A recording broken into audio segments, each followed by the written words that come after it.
اللہ نے حضرت ابراہیم علیہ السلام کو حضرت اسماعیل سے مالا مال کر دیا، اور یہ دودھ پیتے تھے کہ گھر کے حالات اس طرح کے ہوئے اور اللہ کا حکم آ گیا کہ اپنی اہلیہ کو اور اپنے نومولود بچے کو ایسی وادی میں چھوڑ آؤ جہاں کوئی آب و گیا نہ ہو۔ حضرت ابراہیم علیہ السلام نے حضرت ہاجرہ کو لیا اور حضرت اسماعیل کو لیا۔ یہ ماں کی آغوش میں دودھ پیتے تھے اور تھیلے میں کچھ کھجوریں، کچھ ستو اور کچھ پانی لیا، اور وہاں سے چلے اور چلتے چلتے بیت اللہ کے قریب پہنچے اور بیت اللہ کے پاس اپنے بیٹے حضرت اسماعیل کو اور حضرت ہاجرہ سلام اللہ علیہا کو چھوڑا۔ کچھ لوگوں کا لائف سٹائل ایسا ہوتا ہے، وہ کہتے ہیں ہاں مسجد سے دور ہی اچھا ہے، لیکن حضرت ابراہیم علیہ السلام اپنی اولاد کو اس لیے اس وادی بے آب و گیا میں جہاں کوئی کالونی نہیں ہے، کوئی سہولیات نہیں ہے، گھر بنانے سے قبل سہولیات دیکھی جاتی ہیں کہ بنیادی سہولیات کیا یہاں میسر ہے، پھر گھر بنایا جاتا ہے۔ لیکن حضرت ابراہیم گھر بنانے جا رہے ہیں اپنی اولاد کا اس جگہ پہ جہاں دنیا کی کوئی سہولت موجود نہیں ہے، لیکن سب سے بڑی سہولت موجود یہ ہے کہ اللہ کا گھر پاس ہے۔ اور رات بسر کی، جب صبح کا وقت ہوا تو ان کو الوداع کہتے ہوئے رخصت ہوئے۔ اب تھوڑے ستو تھے اور تھوڑی کھجوریں تھیں اور کچھ پانی تھا، یہی تھیلے کے اندر کچھ خوراک تھی، اور یہ یہاں کچھ بھی نہیں تھا، چٹیل میدان، پہاڑ جیسے فولاد پگھلا کے ڈال دیا گیا ہو۔ انسان تو انسان رہے، پرندے حشرات الارض بھی نہیں تھے، چونکہ پانی کا نام و نشان نہیں تھا، کوئی کنواں نہیں تھا، کوئی تالاب نہیں تھا، کوئی انسانی آبادی نہیں تھی۔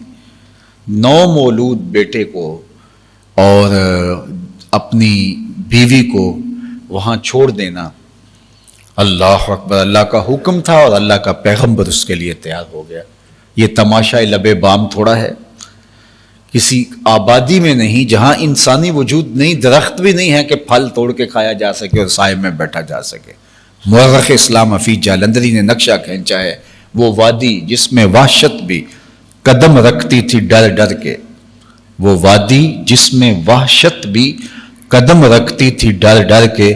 جہاں پھرتے تھے آوارہ تھپیڑے باد سر سر کے، جہاں نہ گھاس اگتی تھی، جہاں نہ پھول کھلتے تھے، مگر وہ سرزمین تھی آسماں بھی جھک کے ملتے تھے۔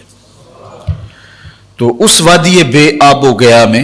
حضرت ابراہیم علیہ السلام اپنے نومولود بیٹے کو اور اپنی زوجہ محترمہ کو چھوڑ کر سحری کے وقت واپس ہونے لگے، تو صحیح بخاری کی روایت کے مطابق حضرت ہاجرہ سلام اللہ علیہا آپ ان کے پیچھے چلی اور ان کو آواز دی اور کہا کہاں جا رہے ہو؟ تو وہ خاموش رہے، پھر آواز دی، اور بخاری میں نہیں بعض جگہوں پہ تمسکت بے ضیالہ، بار کے دامن پکڑ لیا ان کا، اور قمیض کا دامن پکڑ کے کہا کہ اس وادی بے آب و گیا میں اپنی خاتون کو اور اپنے نومولود بچے کو،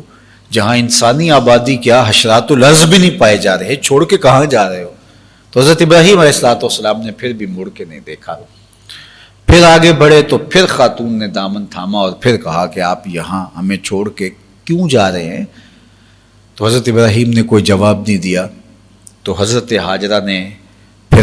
کہا کہ کیا یہ اللہ کا حکم ہے؟ تو حضرت ابراہیم نے کالا نام کہا ہاں اسی کا حکم ہے،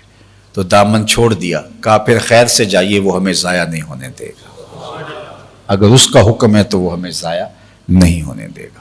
پھر جہاں دن بھی نہیں گزارا جا سکتا تھا اس خاتون نے وہاں راتیں بھی کاٹی، چٹیل میدان، فولاد پگھلا کے ڈالا گیا ہو اس طرح کے پہاڑ، بے آب و گیا وادی، نہ کوئی چشمہ نہ کوئی تالاب،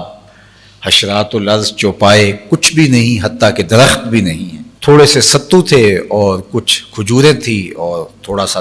چمڑے کے مشکیزے میں پانی تھا، وہ خیر ختم ہو گیا۔ جب پانی ختم ہو گیا تو ماں کی چھاتی سے دودھ بھی سوکھ گیا، بیٹا بھوک سے تڑپنے لگا، پیاس سے حضرت اسماعیل علیہ السلام بے چین ہو گئے، تو ماں کی ممتا بے چین ہو جاتی ہے، تو وہ دوڑ کر کے کوہ صفا پہ گئی، ایک چھوٹے سے پتھر کی اوٹ میں اس کے سائے میں حضرت اسماعیل کو لٹا کر کے، اکیلی ماں ہے، اور وہاں کوہ صفا پہ، یہ جبل ابو قبیس کے بالکل ساتھ ایک پست قامت پہاڑی تھی، اور اس کی چوٹی کے اوپر کھڑے ہو کر کے دائیں بائیں دیکھ